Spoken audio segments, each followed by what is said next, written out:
Welcome to SWP, the Swedish Wrestling Podcast.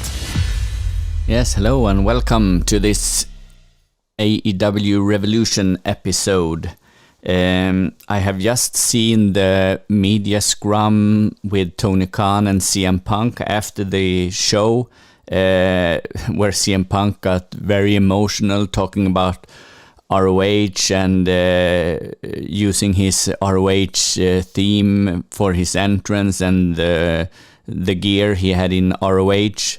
And what I can understand from CM Punk all day leading up to his match at Revolution have been very, very emotional, and he's very happy that Tony Khan has bought the Ring of Honor library, so it, as he says, it's in good hands. And he also says that he doesn't want WWE to own more of his matches than they already have. So he's happy that Tony Khan bought the ROH company and all the content therein.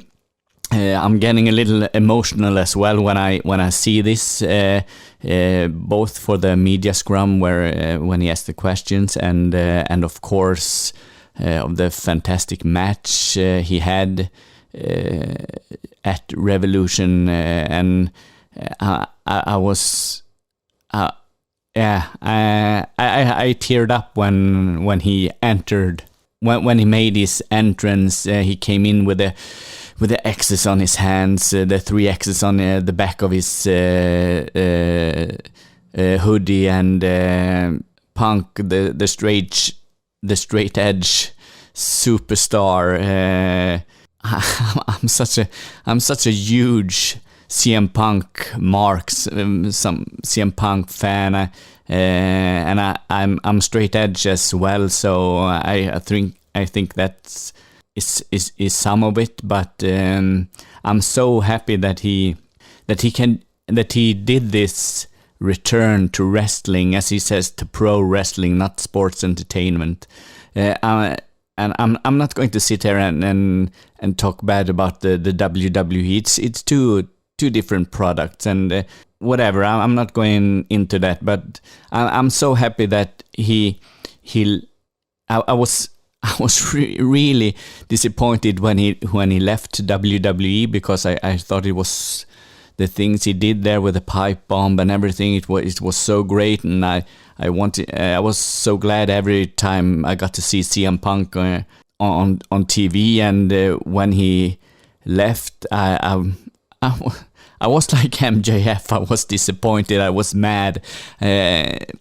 How could he do that? But all things considered, with everything that happens and the state he was in, and I understand why he did that. And of course, his health and well-being is the most important. If I don't get to see him on the WWE network, that doesn't matter one bit.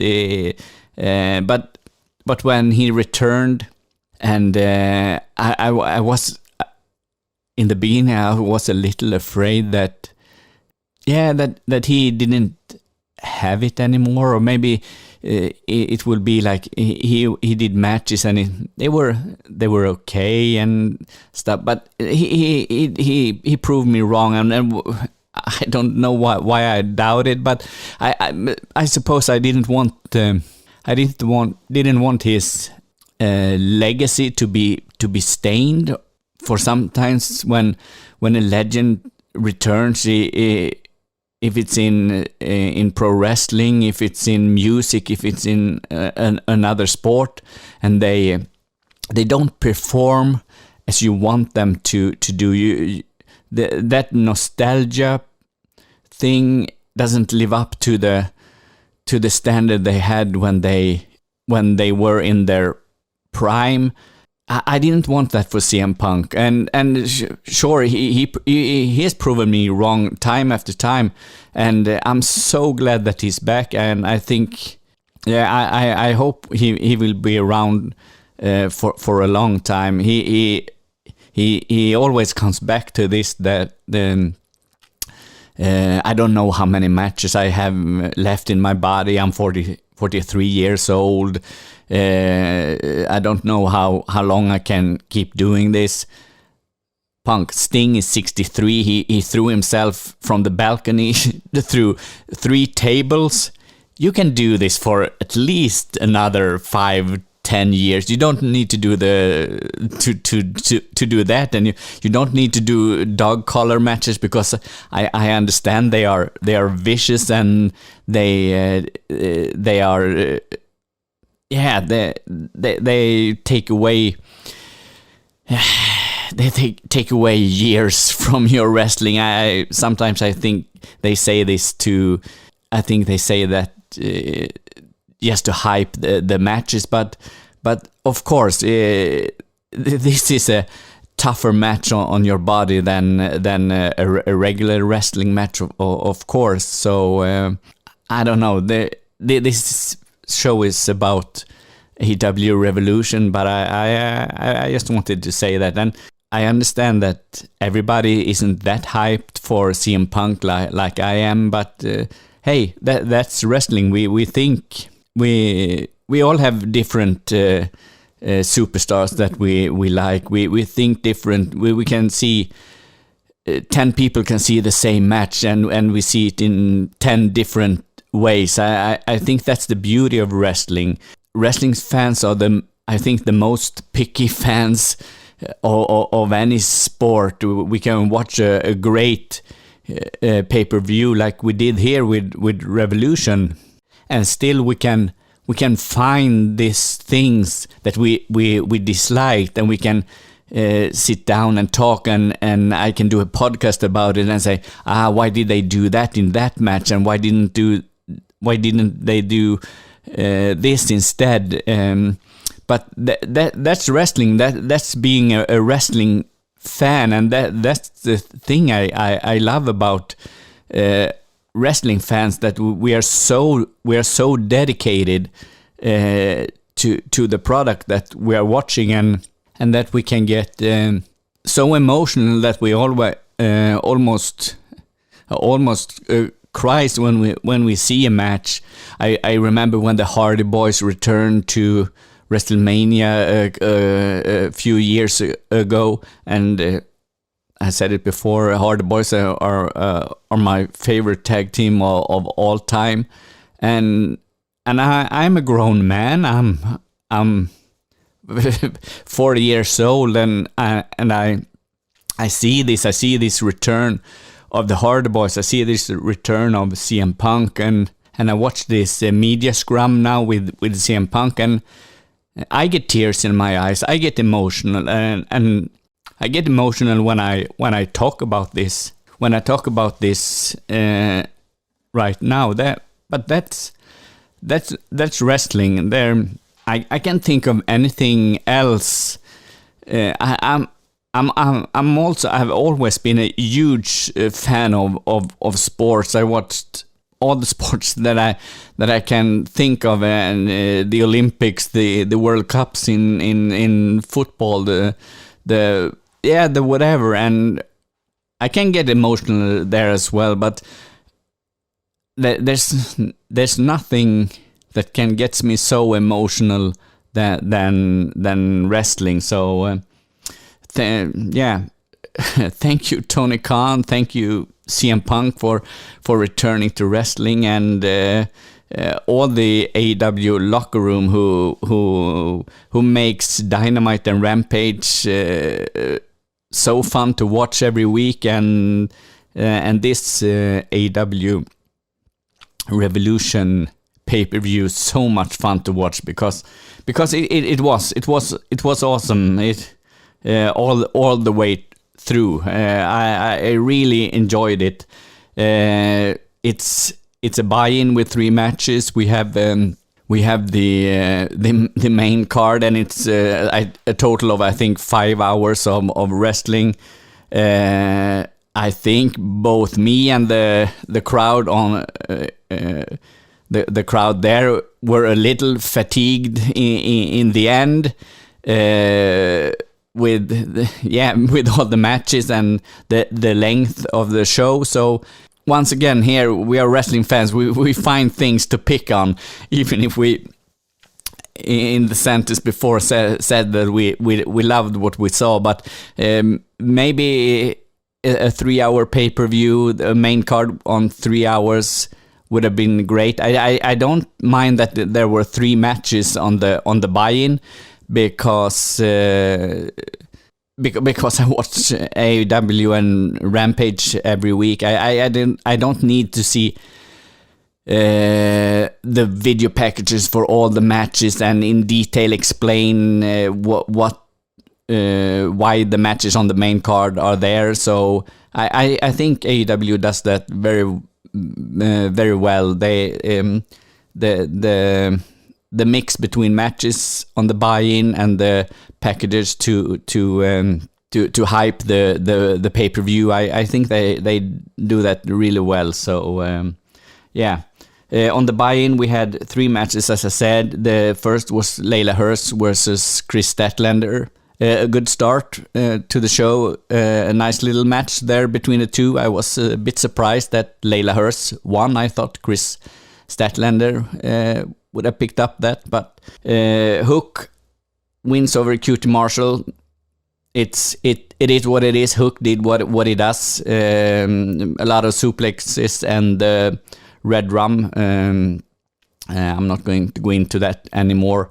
And then we had the trios match with Pac, Penta, and Eric Redbeard versus the House of Black with Buddy Matthews, Malachi Black, and Brody King. This was a very good match. I enjoyed it very much. I think Eric Redbeard got to shine a lot here, and yeah, they made a very nice match. And as I said in the last episode of Rampage, I like these trios matches, so hopefully there will be a trios championship in the future, and I can see both these teams as champions, of course. The House of Black picks up the win after Malachi Black spits the black mist in the face of Redbeard, and Brody King finishes him. So yeah, a nice little buy-in there. And as usual, we start off with a bang, a real banger of a match. Chris Jericho versus Eddie Kingston. It's hard to pick the favorite match on this show. For my introduction, maybe you think it's the dog collar match with CM Punk and MJF, and yeah, that can absolutely be the match of the card here. But I really enjoy this match between Chris Jericho and Eddie Kingston, and I think I have to apologize a little bit to Chris Jericho.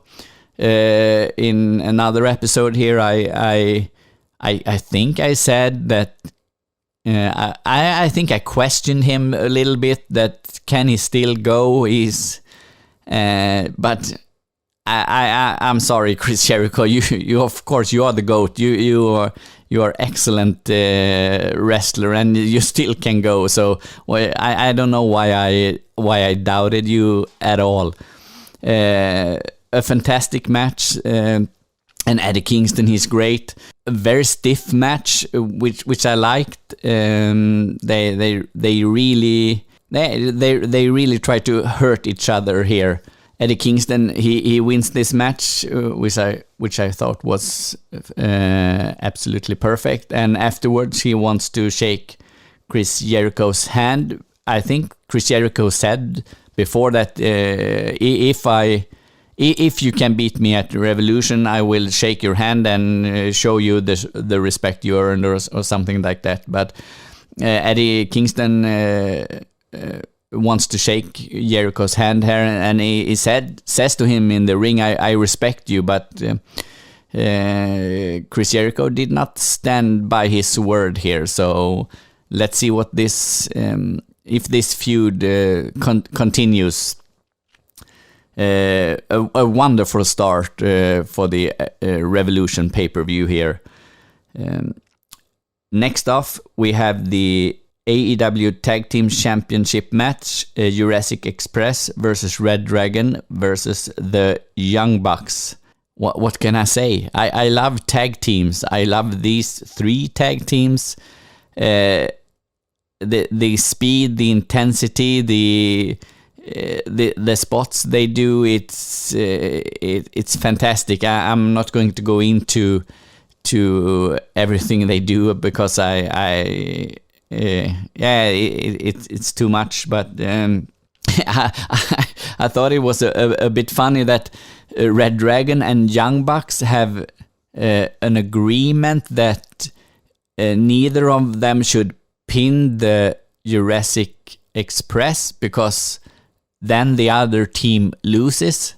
That's a nice agreement, of course, but how are we going to get a winner?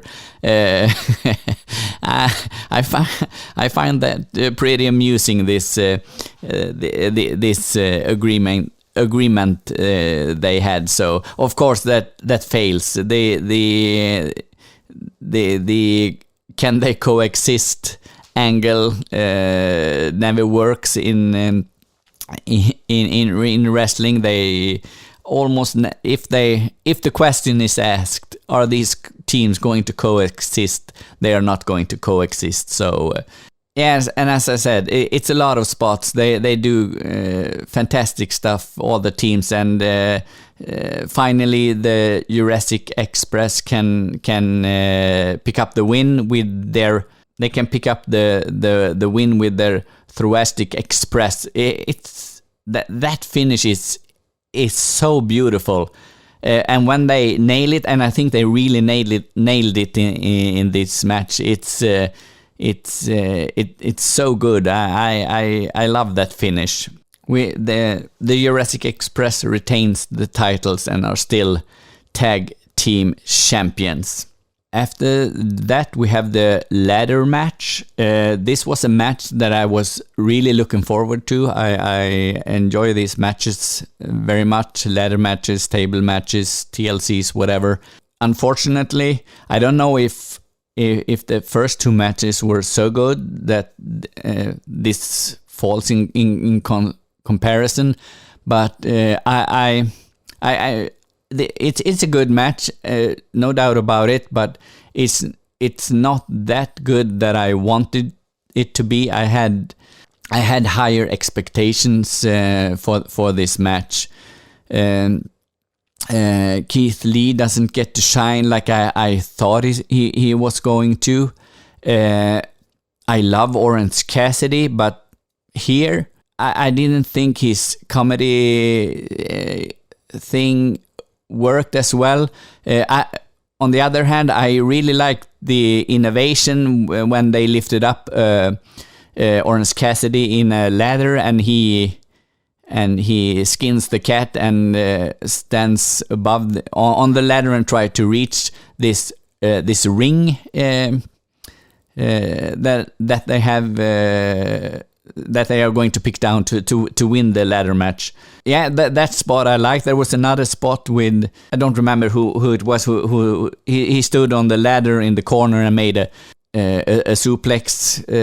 So there were some spots that were nice. They thought outside the box and tried to do something new, I think. But overall, it was not that great match that I wanted. Wardlow takes out both Powerhouse Hobbs and Keith Lee when they are at the announcers table. He does a power bomb on Christian and then on Starks as well on the ladder. That one looked a bit botched, I think. And Wardlow climbs the ladder and wins this ladder match to be the number 1 contender for the TNT Championship. After this match, we have Tony Schiavone with a contract, and there's a wrestler who is going to sign this contract, a new wrestler to AEW.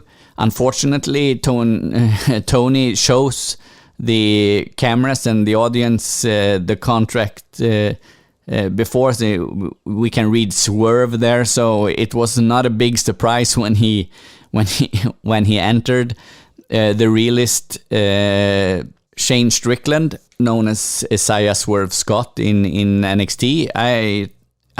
What I saw of him in NXT, and I think I've seen him in Lucha Underground as well. He had this superhero character. I don't remember what it was. It was like Kill Shot or Dead Shot or something like that. But I liked him in Lucha Underground. I liked him in NXT, and I think he will be a great wrestler in AEW as well. The problem is for AEW that they have so many wrestlers now. How are they going to give all the wrestlers time to on TV and everything? I feel already. I don't watch Dark and Revolution, Elevation so much, but of course the wrestlers that don't have matches on Dynamite and Rampage, they get to have matches there, but sometimes, but maybe it's hard for them to reach out to the audience to make them stars that the AEW audience wants to see. So I'm sure in the future we are going to see wrestlers leave. We have already seen Big Swole leave and other wrestlers as well. So Shane Strickland, he's now AEW confirmed. The fourth match on the main card is for the TBS Championship, Jade Cargill versus Taya Conti. This was by far the weakest match on the card. I didn't have any expectations before the match, and this wasn't good. Jade is she is not a good wrestler. I thought when they started, she picked up Taya Conti for the Jaded, and I thought, yes, this is going to be a fast match, and she's going to win directly by making her finisher, and that wasn't because I wanted. I didn't want to see this match as well, but I thought it would have been good for Jade to show herself strong here, just to make her finisher, and that's the end of the match. She looked great when she came in with the ring gear. She looked like a superhero, or the commentator said her character from Mortal Kombat or something like that. Yeah, she looked great, and if she had done this finisher right away and that's it, I think this would have been a great match show. But now Taya Conti counters that, and after that, it's Taya Conti who has the upper hand in this match. A little bit from the help of Anna Jay, which is weird because aren't they baby faces? But they cheat with a share shot, and of course that makes Jade in a disadvantage. But no, this wasn't good. I was a bit surprised by her frog splash. That looked fine, I think. First time I've seen her do that, so that was okay.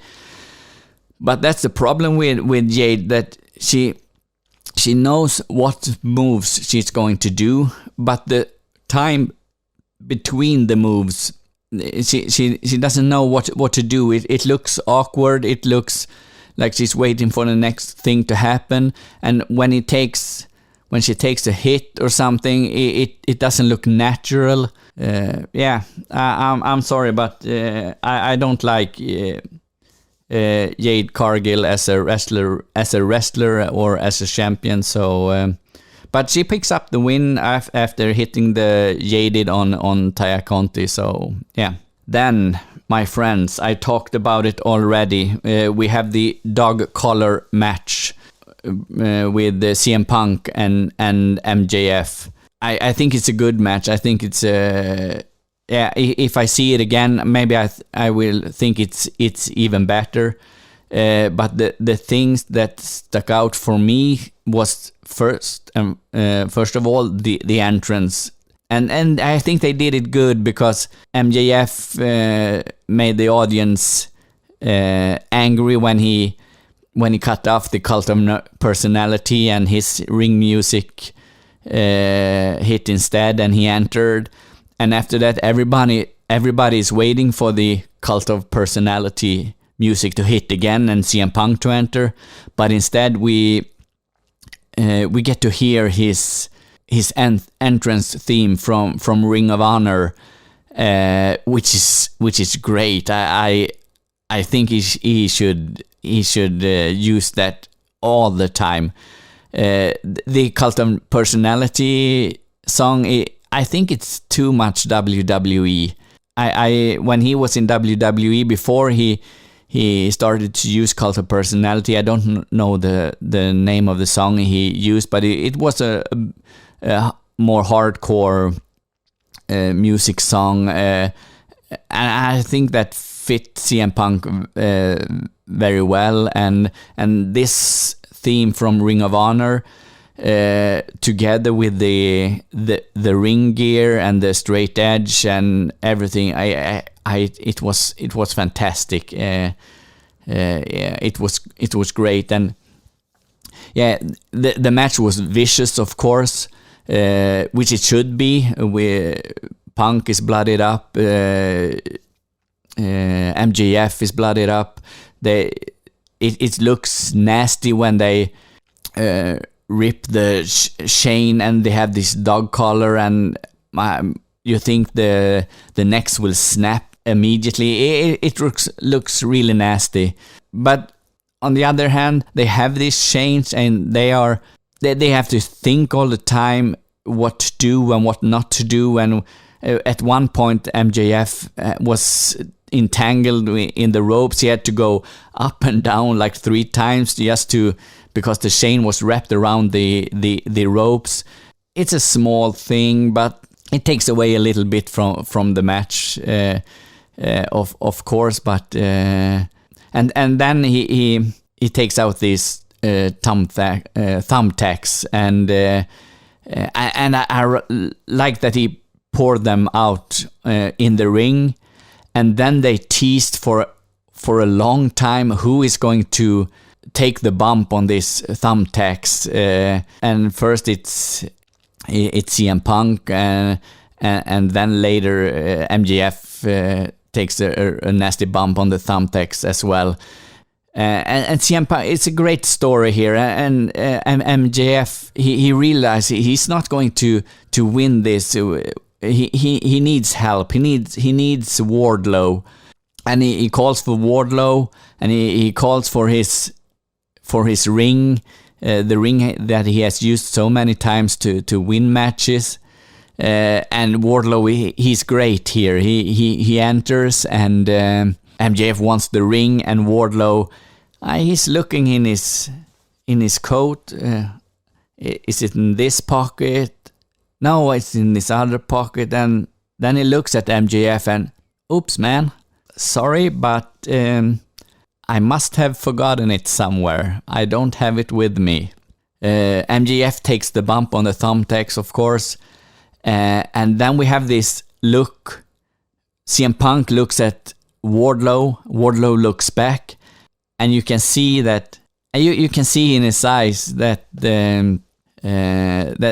he's double crossing MJF here, and Punk knows it, and Wardlow knows it, and whoops, he had the ring with him. He gives the ring to CM Punk, who knocks MJF out and wins the match.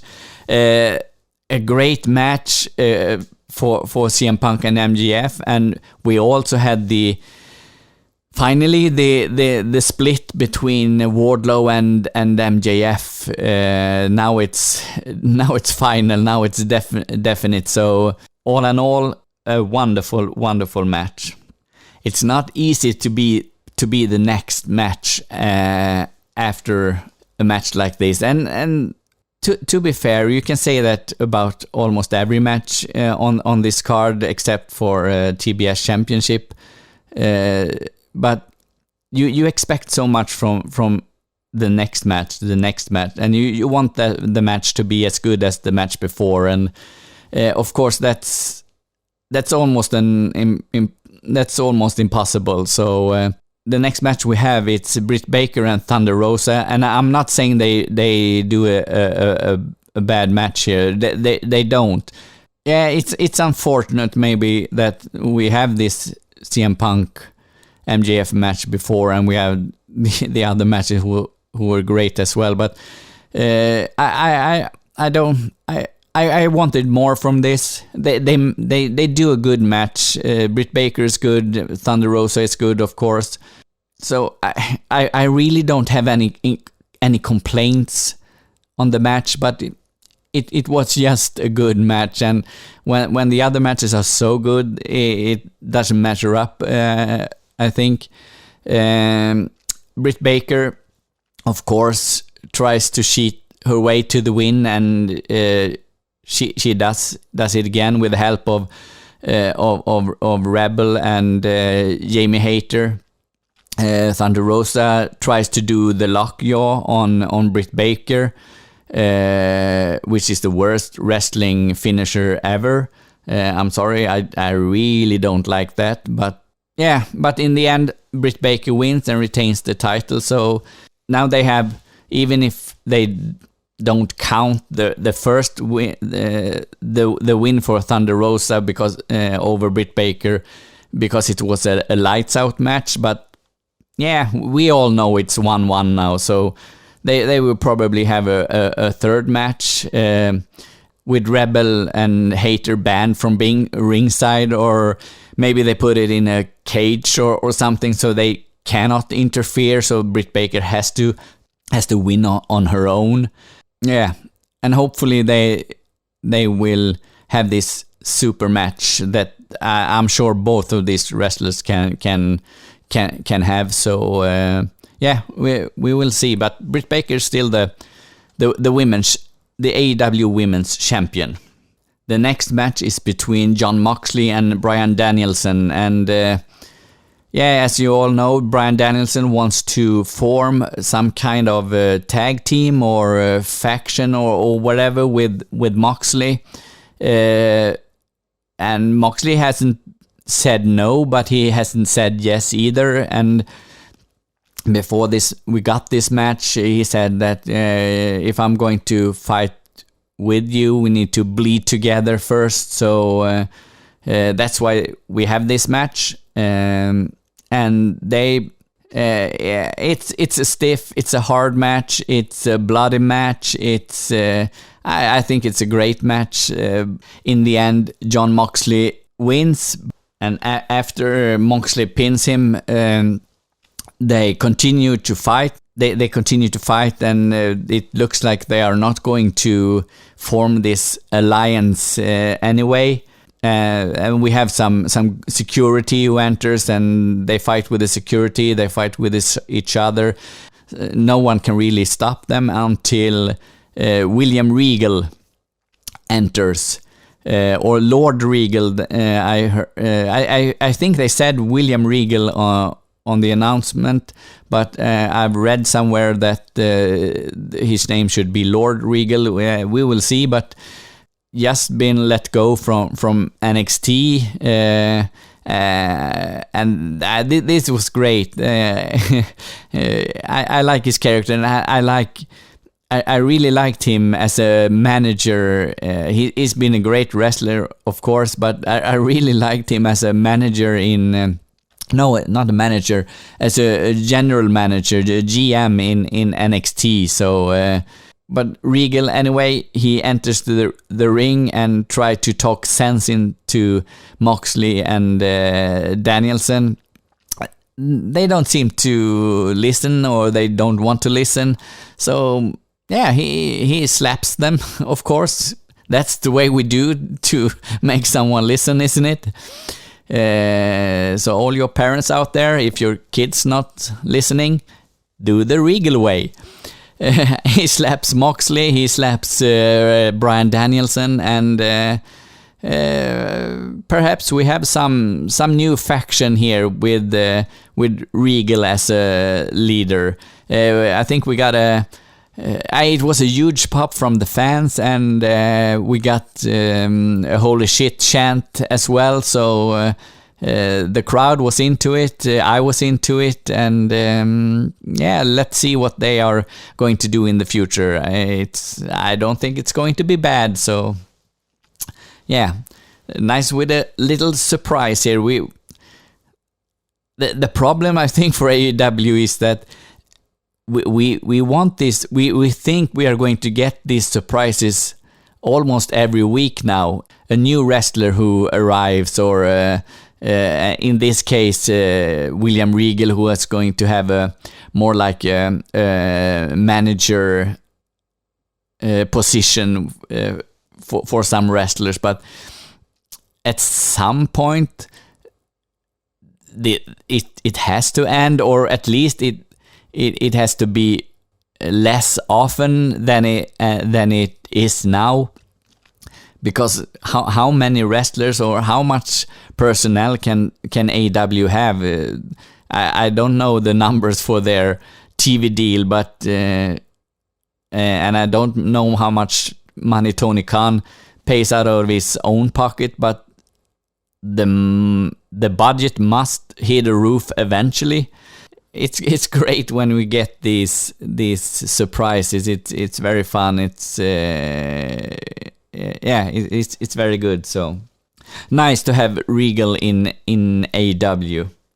Before we get to the main event, we have a nice little trios match here. It wasn't super long, and that's not a complaint, but it was fast-paced. It was a lot of holy shit moments, and it's Sammy Guevara, Sting, and Darby Allin who takes on Andrade, Isaiah Cassidy, and Matt Hardy, and eventually we have all the AHOF stable in there. We have the Butcher and the Blade are there. Mark Quinn enters as well and interferes in the match.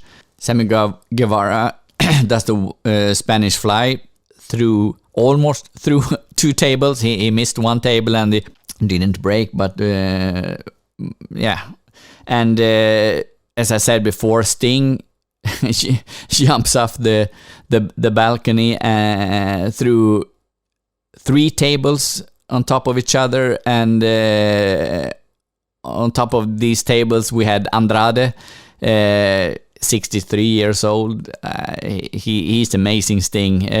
Looks like he hit his head a bit there. I hope he's not injured. Yeah, this was a nice match, a perfect match to have between these two. Between these matches, with the Jon Moxley Bryan Danielson match, and then the main event between Adam Cole and Hangman Adam Page. So it wasn't super long, but it was fast paced. It was a lot of nice spots. It was totally different from the match before and the match we are going to get after this. So perfect little match here. Unfortunately, the finish is a bit botched. Matt Hardy rolls away, so Darby Allin doesn't hit his coffin drop, but he pins him anyway. So, and it looked like before they were going to the ring, Darby Allin and Matt Hardy, it looked like Darby Allin asked the referee, "Where is Matt Hardy?" And the referee looked like a question mark, and Darby Allin looked like the question mark. So I'm not sure if what to do, or it was some confusion anyway. And all in all, it was a fantastic match. So I really enjoyed it. Too bad that he botched the finish, but hey, shit happens. Sting, Guevara, and Darby Allin wins. The last match of the card for this AEW Revolution, we get Adam Cole versus the champion Hangman Adam Page. the crowd is chanting for Adam. I love the crowd here. We hear "Let's go Adam" chants from all of the audience. It's fantastic. It's hilarious.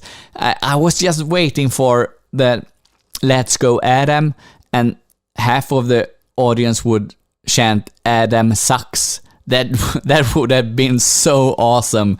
But fun anyway. A great championship match here. Adam Cole tries to hurt Hangman's arm so he cannot do the buckshot lariat. That has been the story for a lot of Hangman's matches. They are very afraid of his finishers, of his finisher. So we get to see a lot of super kicks. It's Adam Cole who's in the fight. He likes the super kick. I think we have 2 Panama Sunrises. We have a power bomb on the apron. Hangman does that on Adam Cole. That looked nasty. We get a tombstone. I think overall we get 4 or 5 tombstones on this entire pay-per-view. I don't know why the tombstone was the go-to move here in a lot of matches, but maybe it's because of the Undertaker and that he's going to the Hall of Fame.